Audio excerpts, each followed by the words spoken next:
खेळते संध्याकाळची वेळ आहे. आम्ही आलो गच्चीवर आलो तर एवढी मस्त थंडीगार हवा सुटली.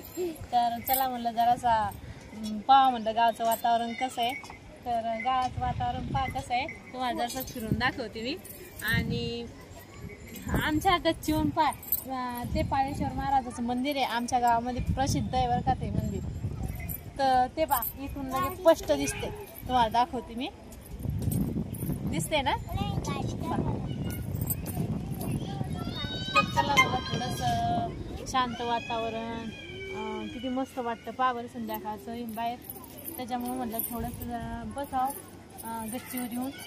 हे बघ लेकरं बसू देते पण लेकरं कशाचे बसू देते लेकरं. हे बघ कशी करावं लागेल. एखादं म्हणतं मी गॅस घेतो, हे म्हणतं मी डोक्यात टाकतो. पहा कशी गजत टाकतो तर. आणि हे इकडं माणसा तर सरकारी दवाखाना आहे.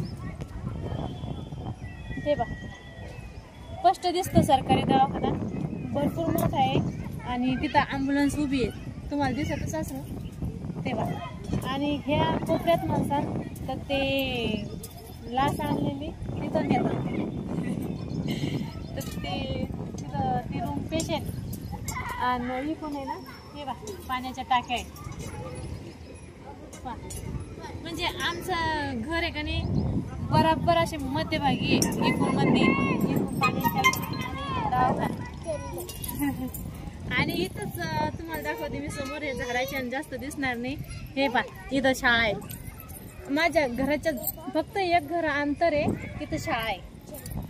काहीच अंतर नाही सगळं जवळ आहे मला. आणि तुम्हाला एक मेन गोष्ट सांगते म्हणजे हे पहा पाण्याचं तळ पण किती जवळ आहे माझ्या घराच्या. लगे माझ्या भीतच आहे तळ्याची. तुम्हाला दाखवते दिसला ना ते बा स्पष्ट दिसतं ते बी. आता पाऊस पडला 2 दिवस अगोदर त्या पावसात तेवढं पाणी साचलं. आणि ते नाही का पाणी आता थोडंसं साचलेलं आहे पण ते आणखी असं माझ्या घराच्या भीतीला टच होतं एवढं पाणी साचतं त्याच्यामध्ये. मोठं आहे ते पण ते झाडाच्या ना असं झाकलेलं आहे त्याच्यामुळे ते थोडंसंच दिसतं. आणि माझ्या घराच्या पाठीमागं आहे पेरूचं झाड आहे. पुन्हा काय म्हणतात त्याला रामफळाचं झाड आहे. आणि एक म्हणतात काय त्याला सैतुकाचं झाड म्हणतात ते पण आहे. हे बा चला भावांनो भरपूर आता मी तुम्हाला माहिती दिली आहे का. वातावरण बिन किती मस्त वाटते पहा बरं. आणि आजूबाजूला पण मस्त हिरवंगार आहे. एवढं करमतं ना खेडेगावात तर बापरे लयच करमतं. शहरात नाही का एवढं पाहायला पण भेटत नाही. आणि झाडं बिन पहा तुम्ही म्हणसान की किती तुम्ही काय म्हणतात त्याला काय मला आता शब्द नाही आहे ना. ते पूर्ण हिरवंगार ठिकाणी राहता का.